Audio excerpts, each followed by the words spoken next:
Good afternoon, good morning, good evening, wherever you are in the world. Welcome to this Audioversity webinar about the power of plugins and what's new with RIVAGE PM5. My name's Andy Cooper. I am coming to you from the UK offices of Yamaha. I am not alone in the room. I have two friends helping with the technical side of things. We have Mark and Tim behind the camera. But other than that, I have three guests from other parts of the world. Hopefully you can see them on the screen. We have Delphine, my colleague from France. How are you, Delph? Hey everyone, I'm fine, thanks. Good to see you. And we have Russ, our colleague from Nashville in the USA. Hey everyone. How are you doing, Russ? Thanks for joining us. And we have Dave Hatmaker, our colleague from Los Angeles. Hi, everybody. How are you doing? You know, something that links us all in a little way at the moment is the Olympics. Hope you've all been enjoying watching that. And of course, the Olympics is coming from Tokyo, which is just down the road from Yamaha's factory where this fella got made.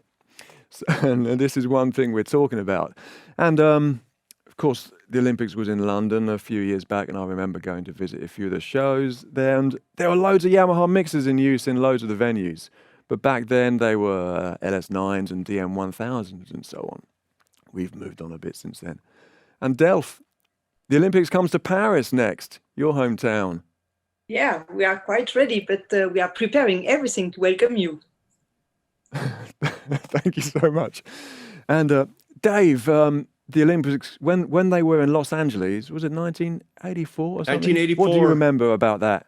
Who would know that you could get an Olympic medal for like marching band, right? But I was in the band. I found my commemorative gold medal for playing drums in marching band, 1984.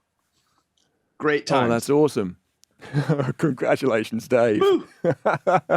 Yeah. And Russ, I don't think the Olympics has ever been to Nashville. But if you could do an Olympic sport, what do you think it would be? Well, it'd have to be snowboarding. Wow. Fabulous. What, the sort of somersaulting in the air with the half pipes? That's what I'd be going for. I grew up in Colorado, so I've got a keen draw towards winter sports. So yeah, I'd be all about the snowboarding. Although it's a little too flat here in Nashville for anything like that. I guess so.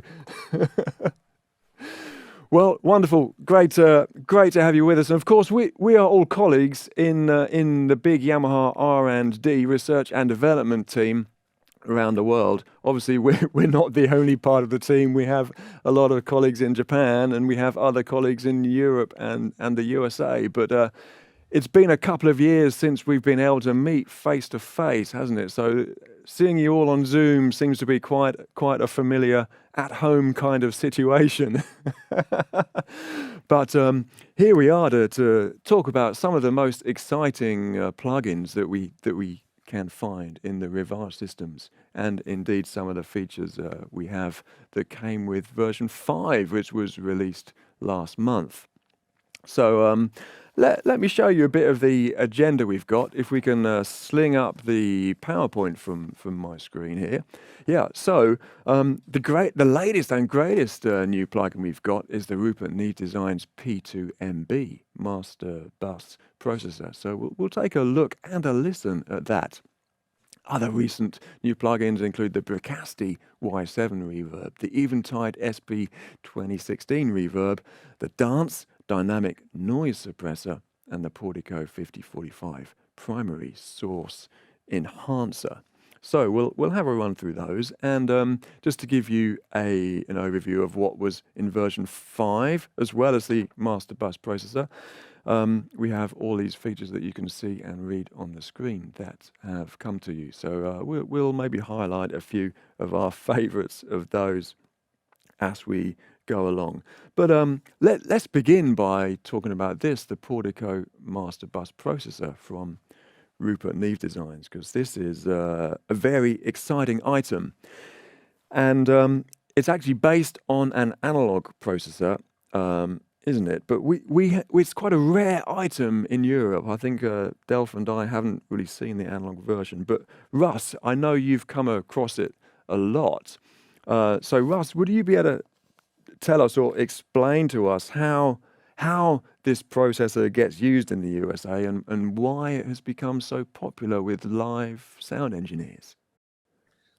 Well, I think its draw is partially its exceptional sound quality. I mean, the piece was originally designed as a tool for mastering engineers to use. And I know Pete Lyman here in Nashville was an early adapter to the hardware piece and fell in love with it. I mean, he told me he rarely masters a project that doesn't include it in the signal path. And as most of you are probably aware, mastering is the final stage of the record-making process. I mean, the record's been recorded, overdubs have taken place, it's been mixed, and then it goes to mastering to do the final audio tweaking to make it ready to sound good in cars, sound good on the radios, sound good on a iPod or wherever you're listening.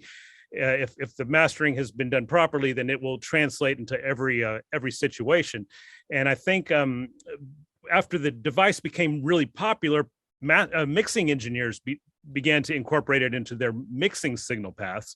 And then I'm not sure who the first engineer was, but some live engineers heard about it, and they decided, well, you know what, if it makes sense for this to be the optimal last process in the studio chain, let me try it in my live chain. So people started putting it on their stereo buses for their live mixes. And some engineers use it more subtly than others. I mean, I've had a lot of engineers say, I'm not doing hardly anything with it at all, but yet I cannot mix without it. It's the most critical piece of hardware in my entire chain. So engineers are regularly carrying 1, 2, or 3 of them.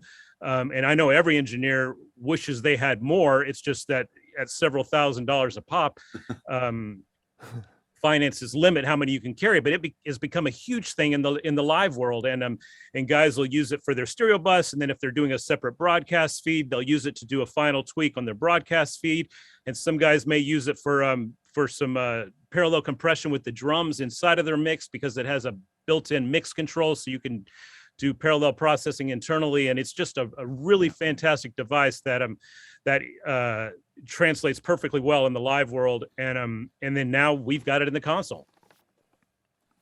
Indeed we have, and there's pretty much almost no limit of how many devices we can use in the console as well, isn't there? We can have it on pretty much every mix bus in there. If we take a closer look at it, I suppose I could show it on the screen here. Then we'll see that the compressor part of it is quite similar to what we already have in the Portico 5043 compressor with the feedback and feed forward control to change the characteristic there. But it does have a sidechain filter on it, which is handy, and as you mentioned already, the blend control. But over here we have the secret sauce, that is Silk processing. Dave, I know you've been involved a lot as Silk has been developed within the mic preamps of the RIVAGE system. Can you explain what Silk will do for us with the sound? I can. It's pretty interesting of going back and hearing Rupert and Josh talk about how that Silk transformer circuit actually works way back in Portico, and he's been known for that sound quality his whole career. So it's a way where they can drive the signal harder into a transformer and develop certain harmonic characteristics. Blue has a flavor and a color, and red has a flavor and a color. And you'll hear people that talk about that, oh, I have to use blue on drums, and another guy goes, oh, I only use red on drums. So it's everyone kind of does have their secret sauce in that. And then what's cool about this is that it allows you to have, if you already have, say, blue Silk on your mic preamp, you could have red Silk also. People are saying, oh man, I wish I had another Silk color because I think I want more harmonics. And here it is. You can use this on your, say if you have DaNSe microphones, coming in, you could now have silk on those inputs as well, just with this plugin.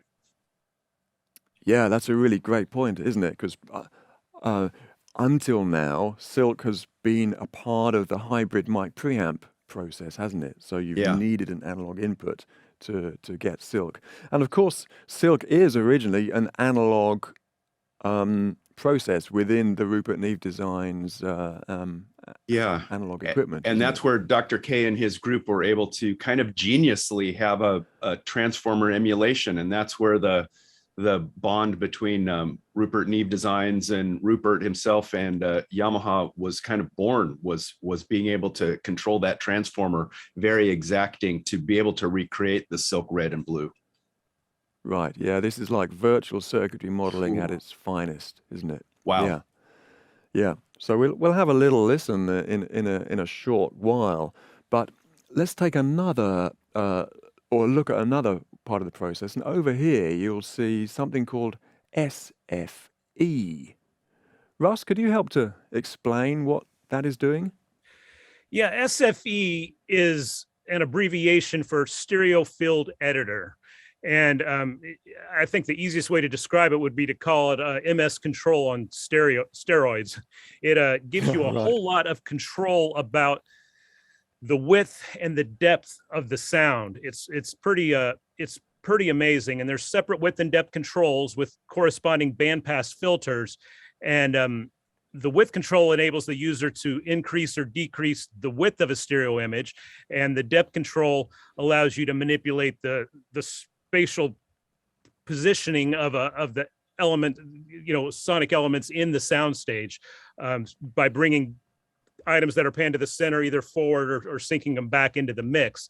And some guys, one of the things a lot of live engineers love about the SFE is that if they go into a new room, depending on how ambient it is and the size of the arena or whatever, they can do a few little tweaks with their SFE and actually pull that room to where it sounds consistent with the night before, even though it's an entirely different room. So instead of having to do a whole lot of major processing with their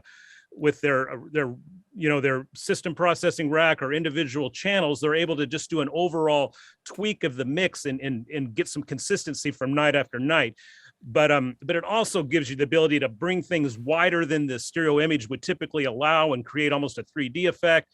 And it's something that's amazing. I mean, like I said before, people would only use this for their stereo bus and maybe their broadcast feed because of the cost of the hardware unit. But now I'm getting engineers tell me about what amazing thing it does on their overhead, just their drum overheads, or the keyboards they're processing separate, or a piano. And I mean, it's just an amazing piece of gear that virtual gear that can translate in so many different elements of a mix. Yeah, I see. Brilliant. So, I mean, yeah, now it's kind of so readily available in your tool palette of Rivage. There are pretty much endless uses for it, aren't there? As can perhaps be demonstrated by all the factory settings we've got. So there's a whole load of presets in there made by various professional engineers. A lot of them may be friends of yours, Russ. Could you talk us through who a few of these people are? Yeah, it's a great blend of engineers who are big advocates of the Portico 2 master bus processor. Andy Meyer, who's mixes Justin Timberlake and Shinedown. Gary Brown, the longtime front of house engineer for Fish. Joe Kaiser, who mixes Nickelback, who mixed ZZ Top for a long time before that. Pooch, who mixes Iron Maiden. Travis Scott. I mean, tons of different artists. Kurt Kelsey, the longtime engineer for Keith Urban, mixed Smashing Pumpkins before that, and a lot of other big bands. And then a couple of studio guys, Neil Capolino, who mixed the Grammy Award-winning Alison Krauss record didn't mix it. He recorded the Grammy Award-winning Alison Krauss record a few years ago and has worked on tons of big Nashville projects. And Pete Lyman, who I mentioned earlier, who mastering engineer, who was one of the early adapters to the hardware piece and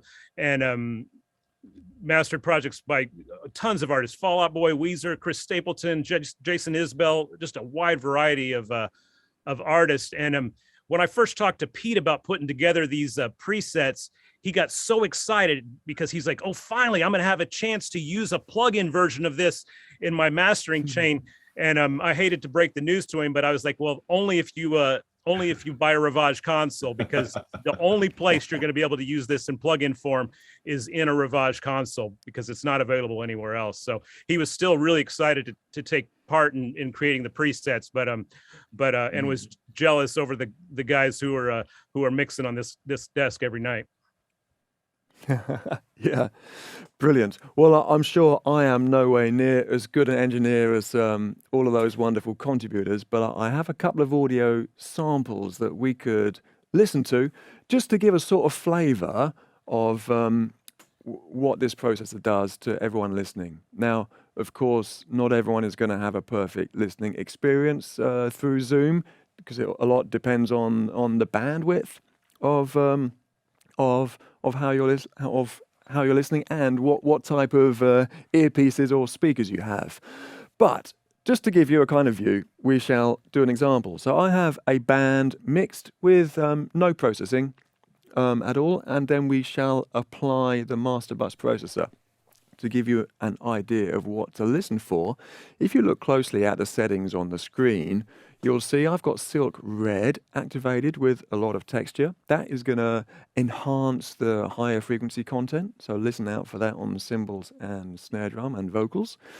And on the right here, you'll see I have increased the depth in the stereo field editor. So when I activate the plugin, you'll be able to see me hit bypass there. When that goes grey, the plugin is active, and you will hear sounds that are sort of in the center will be brought more forward.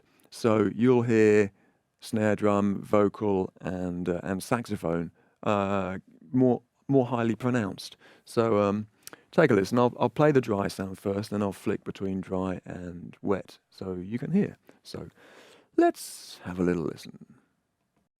So I say, please, just give it a go. Let's live in the moment with me.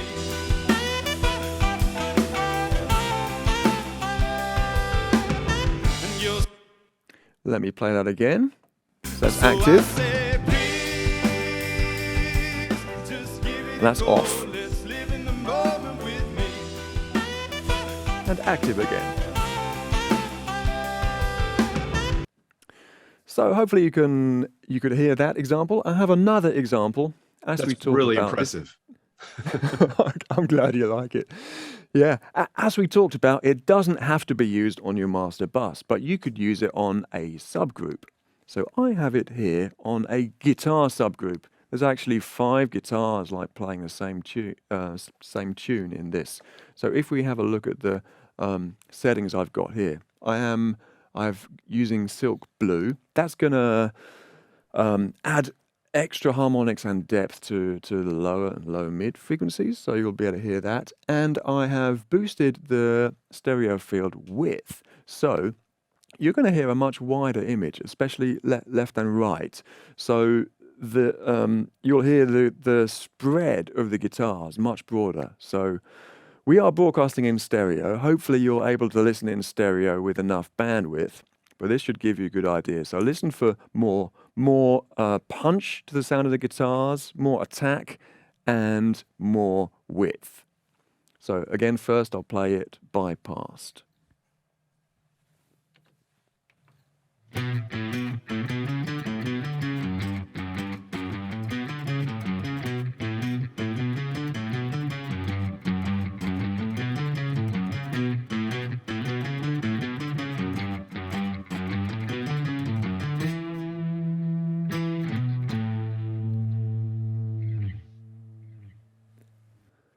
So I hope that gives you a good idea of what it can do with just a very short time of finding a preset and tweaking it a little bit.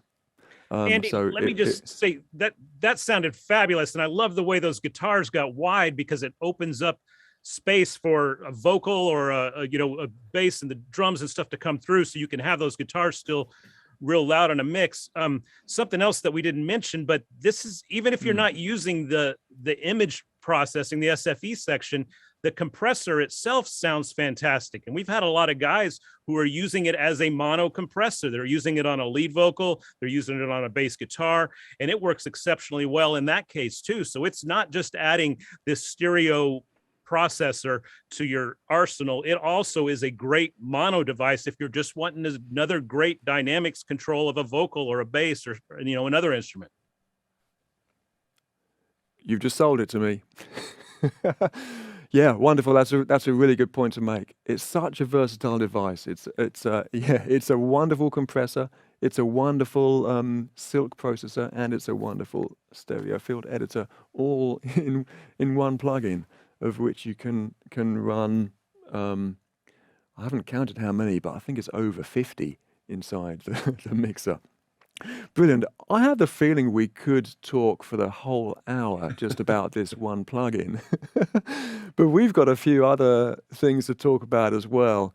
So let's move on and talk a little bit about reverb, because there's been a few additions to the reverb arsenal within Rivage systems. And the most recent one of which is the Bricasti Y7 stereo reverb, introduced last year. Now, I know Delphine in France has a lot of experience with the original unit of this, the Bricasti M7. Delph, can you describe sort of where you've seen this be used, or when you first came across the Bricasti reverb? Yeah, sure. Well, I first saw the Bricasti hardware and devices in studio. It was in 2008 or 2009. And it was next to the other famous reverbs we already know, like the Lexicon, Eventide, or TC Electronics. And fortunately, due to their incredible sound and very realistic simulation, and we saw them little by little coming to the live touring racks. So I'm really happy that the collaboration with the Bricasti was a success.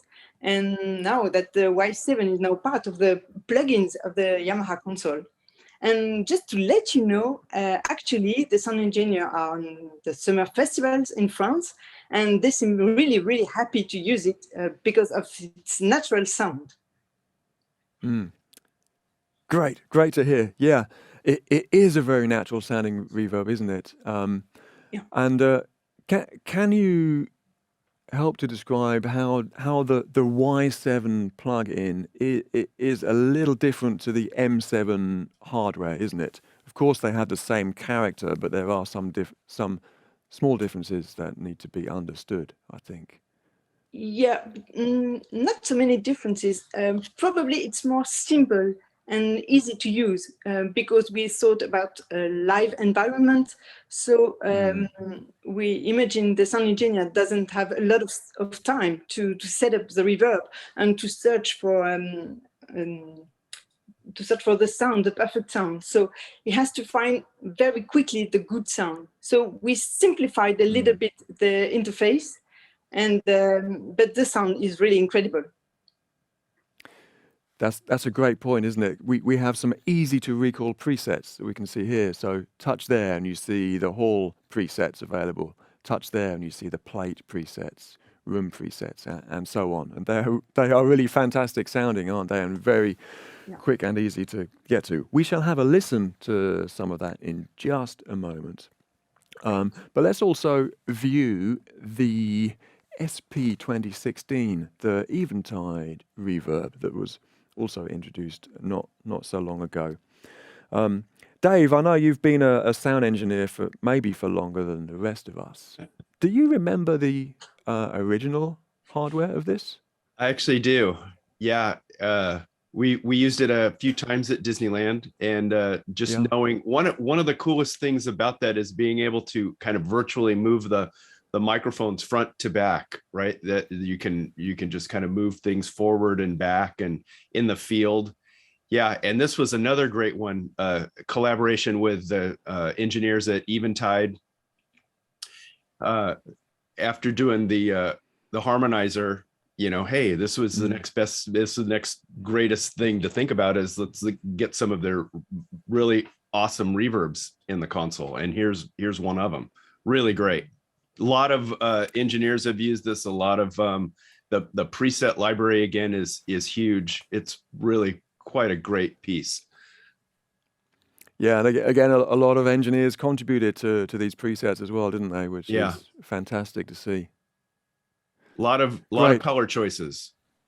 Yeah. Well, let's have a listen to a couple of things. I've got some examples ready. I have a drum kit where we can add a reverb plate, and I've got a vocal where we can add a great big kind of church reverb too. So let's start with the drums. I'll play it dry first, and then I'll add a plate, a preset called N snare from the SP2016, and then I've got another plate preset from the Bricasti Y7 to hear, just so people can have an idea of how gorgeous these are, and maybe slightly different characteristics. Exactly. You might think the Y7 is perhaps veering towards a more natural sounding reverb, while the SP2016 just has a different sort of creativity. But they are both beautiful sounding and highly usable devices. So here come some drums.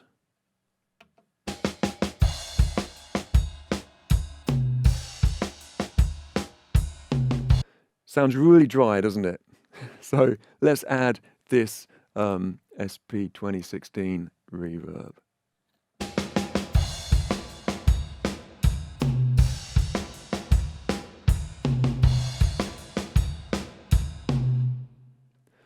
And then I'm ready to go let's on switch tour, over. Andy. Yeah, that was actually me playing the Awesome. drums Good there. times, man. So yeah, here comes the Y7 plate. This is a fat plate preset.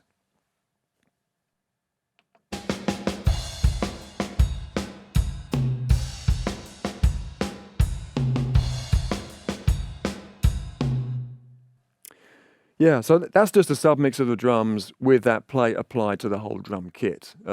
In reality, you may not want it on every drum. Actually, one of the last mixes I did, I used 6 different SP2016 plugins on all the different elements of the drum kit, just because I sort of felt creative enough to do that, and that's what you can do with the power of the processing in Rivage units. You have no shortage of reverberations. Let's next listen to vocals, and I have a male vocal, not me, coming through this preset, Majestic Walls, and it has a huge reverb time. The decay time is about 8 seconds. Pre-delay is tiny, just 4 milliseconds. Let's listen to the dry sound of the voice first. There was a time when I didn't know if I would ever find a love, someone to hold me through the night. And now let's add the SP2016. There was a time when I didn't know if I would ever find a love, someone to hold me through the night.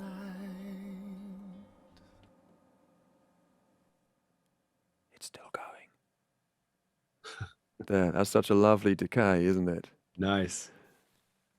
Let's compare that then to this one. This is the North Church preset from the Bricasti Y7.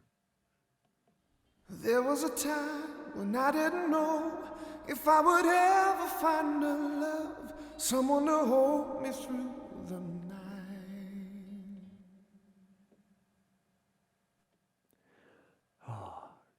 Gorgeous. That just makes me want to sit back and listen to that all night long. 2 more amazing choices.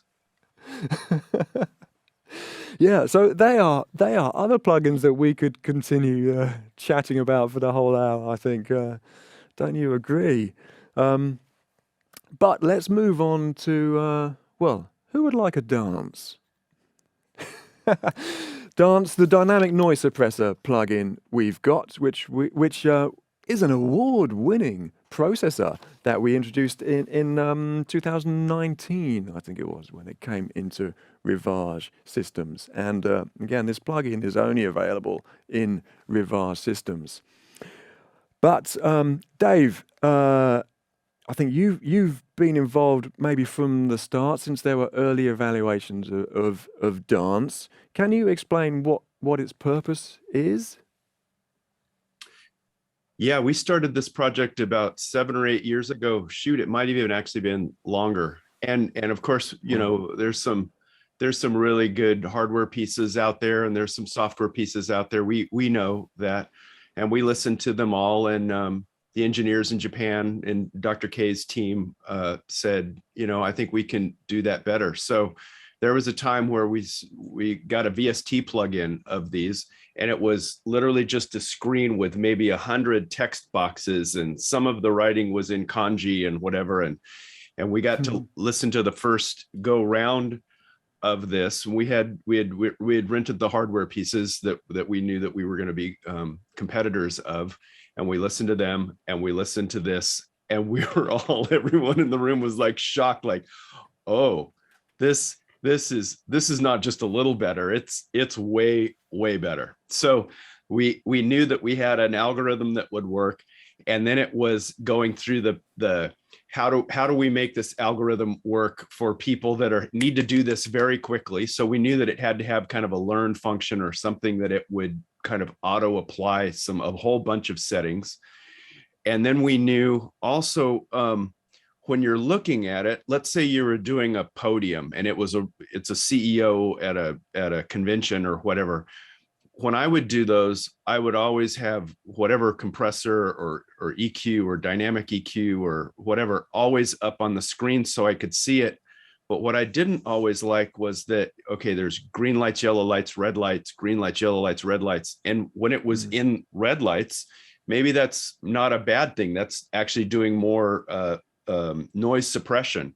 So we went back, we changed the color scheme a whole bunch of times, but what we came up with was something that we thought was again, easy, fast to get through to a great sound very quickly, and that I could have it up and it wouldn't be so distracting. I would know that if it was out of the corner of my eye, I actually have it on a screen on this side of the camera right now. So I'm kind of actually doing it as well. It's moving in the background, but it's not so distracting. I can tell, okay, yeah, it's working. It's still working great. And of course I can hear it, but I was like that continuity, that it's actually doing what I expect it to do.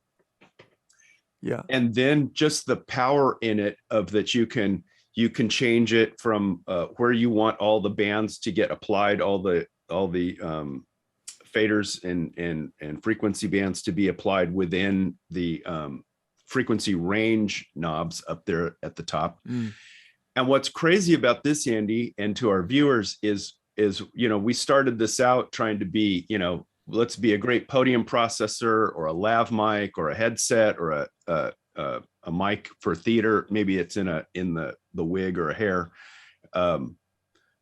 trying to get it to have a more musical tonality to dialogue, right? Which it does. It's really great. Broadcast guys love it. But what's fascinating to hear back from some of our key users is there's the engineer on Steely Dan is using it on guitar because there was some little thing that he didn't like in the tail of a single coil pickup on a guitar that was just causing him a little problem. He went in and found like, oh, that one frequency, that'll do it. That's great. And then there's a major artist that's going to begin touring again, country act, and they're actually using it. He's made a drum bus and only put the tom-toms in this bus and put a stereo dance there. And he's using it to get rid of kind of the cymbal, kind of that kind of sound going into the tom mics. And he's even said, I've gone to shows where I've turned off all the gates on the toms, or I've very much changed the depth of the gates on the toms because of the dance plugin. It just makes the tom-toms really stick out, you know, when you're doing those big fills. And you and I, Andy, as drummers, you know, that's a really powerful, cool thing, right? Absolutely. Yeah. Yeah. I was going to ask Russ about that because I know his worked with a number of engineers who've used DaNSe on drums. But yeah, it is amazing how it cleans up the cymbal bleed from the other microphones. Yeah, I know. Yeah. Example Dave was talking about. The drummer just kept they liked their cymbals really, really low, so it was a problem with them bleeding into the tom mics, and it just took care of it. And then yeah, I've come across many engineers who are using it to keep hi-hat bleed out of the snare mic, because that's always a problem, especially when drummers, some drummers like to have the hi-hat snare so close. So to me, it's just an extremely versatile plugin that I don't think Yamaha ever anticipated how many great uses it would have. But it is just extremely flexible. I myself have used it with orchestra concerts when I was having issues with bleed into cello mics because of where the cellos were positioned next to a drum kit, and it worked wonders in that situation too. So in both of those cases with the interface, the tightness is so kind of fast. It's all about release. It's always going to do the same attack, but the release is where that tightness is. And again, once upon a time, we all engineers, we know that we want, exacting control. So we went, sub-millisecond with that. And we said, nah, it's too slow. So we got Japan to do 11 steps, and, 6 might be great, and 7 is kind of great, and 3, you'll know it instantly. So you don't have to spend so much time when you're Russ and you've got the cellos and you only have the cellos for, 8 beats. You can pretty much tell very quickly with that tightness control. Boom, this one just works. It's great. That's cool. right. Yeah. And I think Delphine used it on an orchestra gig. Yeah, exactly. It was for a live event, and it was mainly on a symphonic orchestra. And as it was broadcasted, there were a lot of lights everywhere. Right, moving lights. Yeah, a lot of lights, and they were very noisy. And so we tried to find a way to reduce that noise in the microphones, and we used the DaNSe on mixed buses, fixed mixed buses, and for example, for violins, alto, cello, and bass, then harmony and percussions. And we used the DaNSe plugin on each buses, and it was great just by using the learn button and just asking the orchestra to be completely silent for a few moments. That's got to be so difficult. How hard was that? Okay, don't talk for a second. Yeah. Yeah, it was maybe the most difficult thing to do. Yeah. But after that, it worked very well. Yeah.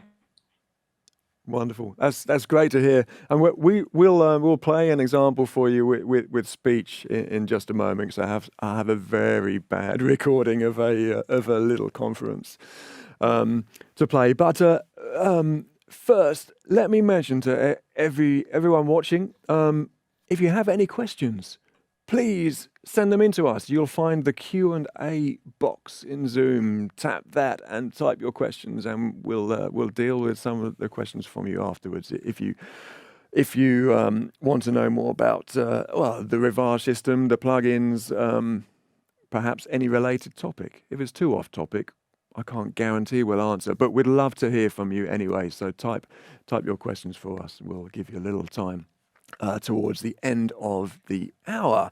Hey, Andy, can I interrupt just for 1 second? Mm-hmm. Is it as we go into the DaNSe plugin, which was completely new, that was a absolute unique algorithm that again Dr. K's team came up with. But the other things that we were chatting about, the P2 and the 2016 and the Bricasti reverb and all the Portico things, whatever, those are very exacting representations of the actual hardware pieces, right? So those aren't like, there's some new features in Y7 that might not be on M7, but again, the algorithm is the same. So if you have a color of P2 that you love, the SFE, it's literally the same as in the hardware. That I think that's really important, and it's that our friends from Eventide and Bricasti and Rupert Neve Designs, they're the ones that actually sign off that these are the 100%, these are exceed our customers' expectation. These are the hardware pieces, right? Right, right, yeah, yeah. And we did have a question I've seen about virtual circuitry modeling. Now, of course, the plugins that are based on analog originals, of course, they use virtual circuitry modeling. But the plugins that are based on other devices that are DSP based, digital processing, so the reverbs and the Eventide H3000 Ultra Harmonizer, of course, they are digital processors themselves, so it doesn't make sense for Yeah. VCM technology doesn't apply to something that's already digital. So in that case, those plugins are as you said, exacting emulations or recreations. Those companies did the source code. Collaborations. Uh-huh. Yeah, that's right. So it's exact replicas of the originals. But DaNSe is truly unique, isn't it? And original. It's not based on anything. It is what we see here is unique. So let's set up a little listen for this. But I'm actually using it in combination with the well-loved and respected Dan Dugan Auto Mixer. As we will see, that the combination of these is very helpful in conferences where there are lots of live microphones. So I am going to play a 6-track recording. 6 microphones were used in this conference, and if I find the Dugan Auto Mixer, we will see here, I'm actually overriding this. So we're going to hear the natural sound of the microphones. All I have done is apply a high-pass filter at 100 Hertz to all these. So we're going to hear it in all its nastiness. So back to the start and... So you were on an M7 today for the first time, is that right? Mm-hmm. And there's probably about all that GAC and then some inside that. How easy was that to get around for you, just coming in cold and then having to sit behind it and do a presentation? I don't know. I think I fooled everybody. I think everybody thought I'd been mixing on the darn thing forever. Pretty intuitive? Super intuitive. And okay, How many people have gone to conferences that it sounds just like that? Yeah. Now, of course, Zoom itself is probably trying to do some noise reduction on itself. We are using the original sound setting here, but there may still be some noise reduction. But hopefully you're hearing how challenging that would be as a live engineer to mix. You can hear air conditioning noise and all sorts of rustling on the table and so on. Now I'll play it again, but I'll apply the Dugan Auto Mixer after a couple of seconds so you can hear the effect of that. So you were on an M7 today for the first time, is that right? Mm-hmm. And there's probably about all that GAC and then some inside that. How easy was that to get around for you, just coming in cold and then having to sit behind it and do a presentation? I don't know. I think I fooled everybody. I think everybody thought I'd been mixing on the darn. So that's quite a big improvement when we add the Dugan Auto Mixer, which greatly reduces the level of all the microphones that are not being spoken into at that time. It's a very magic tool in itself, isn't it? But next we can apply DaNSe to this. So let me open one of the DaNSe plugins that we are using so you can see this and you'll be able to see the audio of it. I actually find one of the channels that I think is being spoken through there, and have a listen now. So you were on an M7 today for the first time, is that right? Mm-hmm. And there's probably about all that GAC and then some inside that. How easy was that to get around for you, just coming in cold and then having to sit behind it and do a... So it's so much drier and clearer of noise, isn't it? If I go back to the non-processed one and then back onto DaNSe and have a comparison. So this is with DaNSe first, and then I'll switch it off. So you were on an M7 today for the first time, is that right? Mm-hmm. And there's probably about all that gack and then some inside that. How easy was that to get around for you, just coming in cold and then having to sit behind it and do a And then you know, if we compare that to I don't non-Dugan, know, I think I fooled everybody. I think everybody thought I'd been mixing on the darn That's the thing original. forever. pretty and, intuitive. Super intuitive, and and that's what we finished with. Quite a big difference, huh? That's a really Could you all impressive. hear that? Was that clear enough? Yes. It's amazing. Good. Yeah. So that dance plugin as well, we can use I think it's at least 48 instances of dance we can have in the RIVAGE system. So that means 96 channels worth of dynamic noise suppression, which is quite phenomenal. And as Dave said earlier, all we need to do to set it up is set the frequency range of your noise. I've used 100 hertz to 10 kilohertz here, and then press the learn function while no one is talking through the microphone or while the instrument isn't playing. Learn will take up to 10 seconds to analyze the noise and set the gain reduction filters automatically. Then you're ready to go. You could just adjust the tightness, which will affect the kind of release time. But yeah, it's the tightness, because it's not a gate. That's a key point, isn't it? It's not a noise gate, because you'll still be able to hear whispers and quiet sounds. It won't totally cut out the sound, but it will filter out the nasty noise that you don't want. I think we'll never want to do a conference without it again. No. Good. One last plugin I want to highlight before we move on and approach the Q&A time is the primary source enhancer, the Rupert Neve Designs 5045. Now, Russ, I think you've been able to use this a lot, and maybe you've seen and used the analog original of this quite a bit before it was available as a plugin. Would I be right? You would be right about that. And I worked a long time with an artist who had an amazing voice, but also an extremely soft voice. And in doing shows in arenas and in big spaces, it was always a challenge to get her voice over the PA.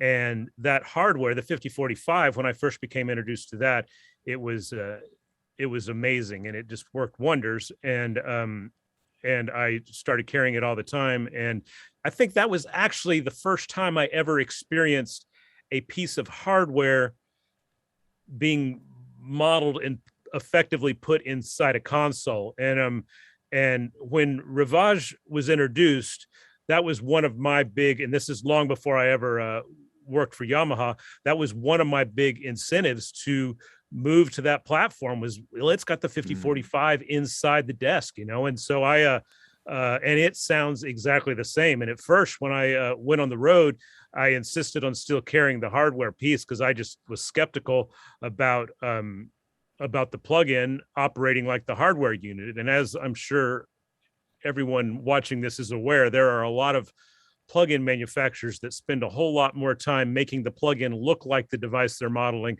than they do making it operate and sound like the device they're modeling. And how untrue that was with the 5045. The software plugin operates exactly like the hardware piece, which is kudos to Dr. K and his team, and they just did an amazing job. And I have been so sold on everything he's done since then, because it is stunning to be able to use a plugin and have it work exactly like the hardware device. But it will allow you to get several, I don't know, 3, 4, 5 dB more gain out of a signal without feedback, which will work wonders in difficult situations. And I'm a diehard user of the 5045 now. Yeah, fabulous, brilliant. So- you can see so, this. Andy, Yeah, you can go- see this go- one on the screen is on my voice right now. So when I'm Oh, talking, great. you can see the active light is on. When I'm not talking, the light goes off, and the signal level of my microphone is reduced by the amount I dial into this depth, which is about 8 dB at the moment. So when I stop talking, the background noise is greatly reduced. Now, we don't have a PA system in here, so I'm not going to get feedback, but if there was, then it would, as Russ said, reduce the chance of feedback. Dave, you got something to say? I do. It's if you hit the rewind button for like 15 or 17 years ago, could you imagine, like, this is like Rupert Neve at his own church walking in and giving their sound guy, hey, I've got something that might help the PA. Here's a little silver box. If you can put it in line with the podium, you might want to try it, right? So that's Rupert being helping the sound guy out at his own church, because his own church has some ring on the podium, right? We've all been there. Yeah. So I got that silver box, and I took it out to the warehouse with a mixer and a speaker and a 58 on a stand and listened to it. You know, it went from we're gonna bring back to just like how you sound, Andy. It's like, wow, the light started coming on, and you know, bringing guys in going, you're not going to believe this, but here, try this. Oh, try this. Well, how do you set it up? How you kind of just turn it on, right? You just kind of engage it, you know, and then as it evolves, and one of our console guys, Kevin Kimmel, actually took it out to NFL stadiums and college football stadiums and whatever. And now I think it's the de facto thing for referee microphones. It's been on the Super Bowl. Quite a kind of interesting start to, whoa, where does it finish? Again, with artists at the very highest level using it. Yeah, brilliant to hear. I'm very conscious of time right now. It's 10 minutes to the hour. We have a few questions come in, but a few quick things I want to cover before we end. I'm loving chatting with you guys about these things. By the way, it's really great hearing the background and the stories behind these plugins. I think we need a museum for Rupert Neve, don't we? Right. And all his creations. That device he made that resulted in the 5045. That's it's just crazy. Yeah, that's got to be on display somewhere. And it? with the For us fully all to- functioning Portico transformer, you just put it on and don't even engage it, and it's wow, that's just better. Yeah. Yeah. It doesn't even need a better knob. It Right? just turn it, plug it in. Yeah. yeah. Better is built in. You could say. So we've been talking about all these plugins. Let me show you on the screen here a little bit about how they're organized in the mixer and how they fit in. So if I go to this rack and rec menu up here, then we can see a few pages. Here's a page which shows me all my plugins I'm using for send and return effects. So I've got my reverbs here, I've got some phasers, I've got the Eventide Ultra Harmonizer here as well. So we can see all them laid out, and we can have huge numbers of them and scroll through them all here. And here's another page where we see all our inserted plugins. So we've got the DaNSe here, we've got the primary source enhancer, we've got a dynamic EQ, we've got a bunch of compressors and so on, and we can scroll through these and see a load more here as well. So essentially the plugins are split into two types, send and return and insert type. Here we see them all laid out in our pool of DSP resource, let's say. You can split it in half or you can choose how it's split. So this side is all my send and returns, this side is all my inserts. You can see I've got a ton of space available. The DSP engine I'm using now has 512 blocks for the plugins available. Some plugins just use up 1 block or 2 or 3. Some use up a maximum of 16 blocks, like the Eventide and Bricasti reverbs. Some other DSP engines have 384 blocks. This one has 512. So you've got a huge plugin resource available there. You can see it all, or you can just touch a plugin and go to it instantly like that. Or if you just look at the selected channel, here's the selected channel of my vocal, and you can see I've got 3 plugins inserted there, and I can just touch there and have a look. There's a dynamic EQ in case I do some pops or some sibilance there. There's my primary source enhancer, and there's the Rupert Neve Designs Portico compressor. So we can have up to 8 plugins per channel in 2 different insert points. You can see the insert points here, insert 1, insert 2, and you could move it to post fader if you like, lots of different positions. But one of the best things about the plugins inside the mixer is they can all be delay compensated here.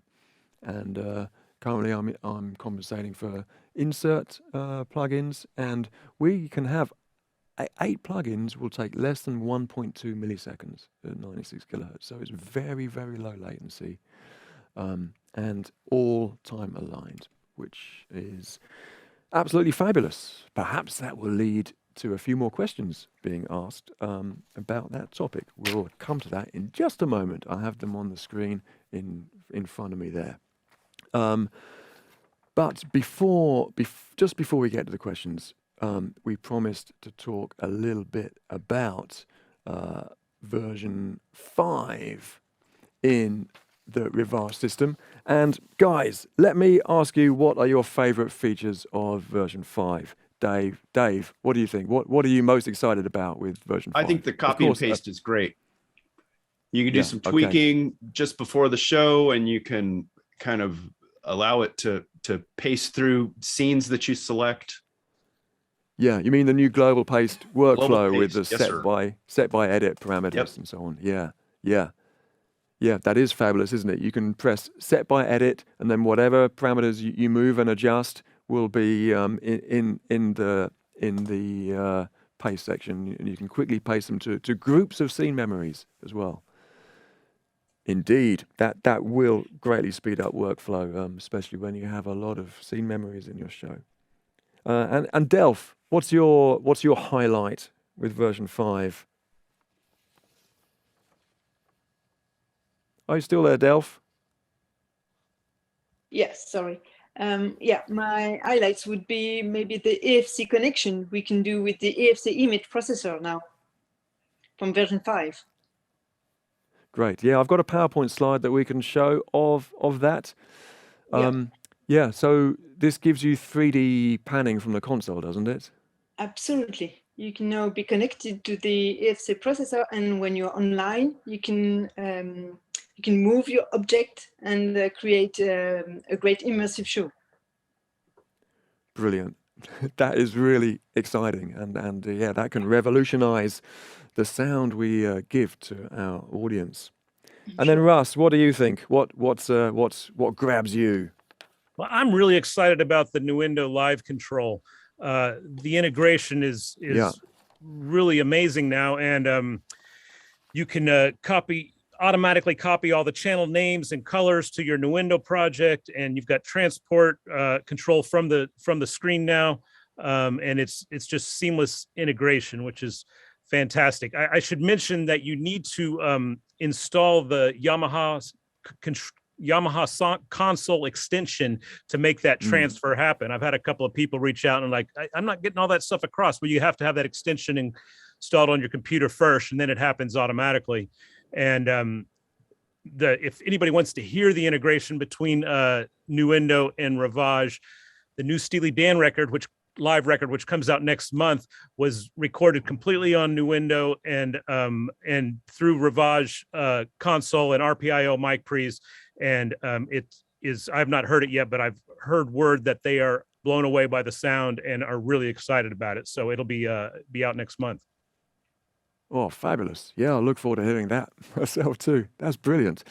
Yeah, and all the channel names and colors get copied when you start a new project as well. Pretty cool. I was actually using the Nuendo integration to play that conference clip, the conference multi-track. Oh, nice. And I had the transport controls of Nuendo Live mapped to my user-defined keys, which gave me quick access, so I could go back to the beginning. I could press play and stop again there. If I mute, then yeah, you can see I've pressed play there and then press Oh, that's crazy. stop. Yeah, wonderful stuff. So that is Rivage version 5. Let's bring all four of us back up on the screen and let's see what questions we have available. First one, maybe I'll have to nominate certain people to answer these questions. So hold on to your seats. Does the plugin count, or the number of plugins you can have, differ between the console sizes? Like, does a PM5 have more plugins than a PM3? Now, Delph, can you answer that one? I'm really sorry. I was just reading the other questions, so I didn't listen to you. Oh, all right then. Yeah, okay. So it's quite an easy one for us, I think, who know the systems well. Do some of the Rivage PM consoles have more plugins than others? Like, does PM5 have more than PM3?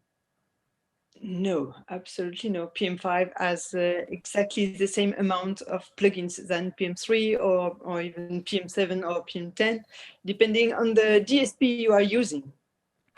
That's all. Yeah. If you use the DSP RX, you have a certain number of plugins. And if you use the DSP RX EX, then you increase the number of plugins that you can use. Yeah, that's right. Yeah, great. So there are 4 types of DSP engine. 3 of them have up to 384 plugins can be run in them, and the other one, the DSP RX EX, can have 512. So it's dependent on the DSP engine, not on the console.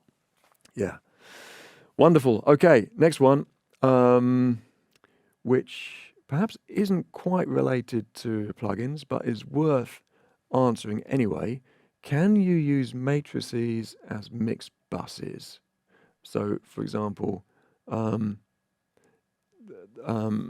we have 72 mix buses and 24 matrix. Can they all be used like mixes? Russ, can you answer this one? For 500, the answer to that is yes, they can. They can be used as mixes, and depending on how you're setting up your mix, I mean, the one limitation is mixes can feed matrices, but a matrice cannot feed a mix. So if you're doing some kind of parallel compression and incorporating your mix buses into that, then you may want to think about your configuration. But you can use every single mix bus and every single matrix as a feed for a monitor or a feed for an IEM or whatever you're doing. Yeah, that's great. Inputs go straight to the matrix, so you can use them as mix buses. Wonderful. Another question, which isn't directly plugin related, but is a good one. Maybe we should do another webinar about this. But our friend here has 8 talkback mics and wants to add that to a Q mix. So no matter what he has in the solo, he can hear the talkbacks. Can he use a matrix as the Q bus for that kind of thing? Dave, are you able to answer this one? You know what? I might have to defer to Russ because I think we can, but I can't remember how to. And I'm looking at, I know we're well served by, we have some other guys lurking on our calls as well. And maybe that's a Jose question. Well, shall I show you on the screen? I think you can. I think you have to do a workaround. It doesn't do it directly, I believe. I think you have to feed those back into a channel to make it happen. But that's a common thing for monitor engineers to want to do. They're working. They need to make sure that it doesn't matter whether they're been over making an adjustment in a rack or not looking. If they're looking down their console, if somebody in the band talks to them, they have to hear it regardless. So they've got all the talkbacks on switches, and they're feeding it to their ears all the time. And it's not a direct function, I don't think, but it's but there is a way to make it happen. Oh, and Delphine knows for sure. Let me show you. Yeah. I'll show you on the screen. So first, disable the Q interrupt on your monitor, Yeah. And then go to a monitor source and create a source. So you have these define buttons where you can choose any input and any output. So in your monitor then, you should choose your Q bus in your monitor and maybe whichever matrix you're using for your talkback matrix. Perhaps some individual input channels can be added to that as well. And all those sources will be combined in your monitor, your ears, when you select the right define button there. So I've defined number 3. So if I choose number 3, then I will be listening to that in my monitors. I'm not doing that now because I'm using define 2 for my own in-ears.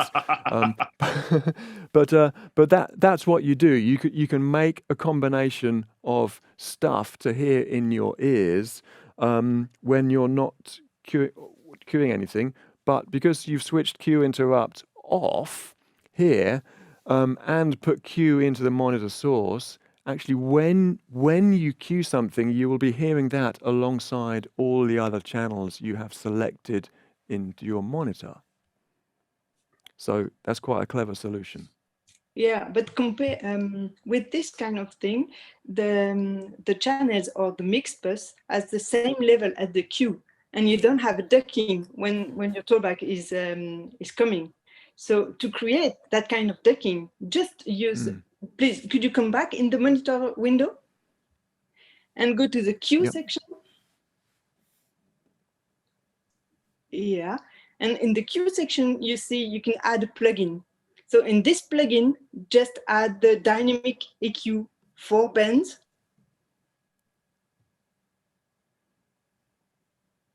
Yes, so that you can create a kind of ducking by using the key, external key. Put your mix with the toolbacks in as an external key, or the matrices because you use the matrices. Yes. Okay, and that's perfect. Now, when someone is talking with the toolback, it would lower the cue. Brilliant. Genius. Yeah, as long as you use the key in external there. Yeah. Fabulous solution.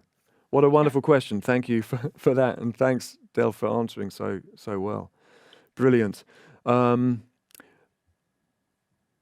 Look, our friend Kevin has mentioned something. You'll need to turn on direct out for inputs as well. Yeah, that's a good point, isn't it? Yes.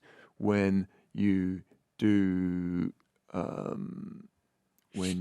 that's a very good point, Kevin. Thank you. When you put an input channel as a monitor source here, it needs it's direct output that comes here, so that needs to be enabled. That is the direct output that you see on the channel strip up there. There it is for my microphone. Fabulous stuff. Right, one last question and then let's wrap it up, yeah? So, which compressor plugins have that blend function that we saw in the P2MB? Are there any others that have that blend function? Do you guys know? There's one other one. That Rupert Neve. I can't remember what the number is. That Bus Comp 754. I'll find it. Yeah, that's it. That's the one. That's the Russ secret sauce right there. Yeah, I love that guy. Yeah, there it is there, the blend function. So you Uh-huh. can do a kind of parallel compression without needing to add extra channels. Because that's a fairly colored compressor, and I like the way it sounds when you go fairly extreme with it. But once you go so extreme, it's maybe not as useful for your stereo bus. So you go real crazy with the compression, but you back the blend back down to 20 or 30%, and it's a really nice result. Brilliant. Wonderful tip. I wish we could continue much longer. I've greatly enjoyed chatting to you all. I hope everybody watching around the world has enjoyed as well. Thank you very much for your questions. This whole webinar should be archived and should become available for others to watch in the near future. So keep a lookout for that. And if you've enjoyed it, then tell your friends and colleagues to find it and have a look. And I hope we can all come back again soon and do another of these sessions as well, because that would be brilliant. But for everyone who is looking forward to a holiday, I hope it all goes well. I'll be off next week, seeking some rare sunshine in on the south coast of the United Kingdom. Delph, I know you've just come back from holiday. I hope you had a wonderful time. Yeah, and I had a chance to find the sun. Yeah, it was great, but it was really in the south.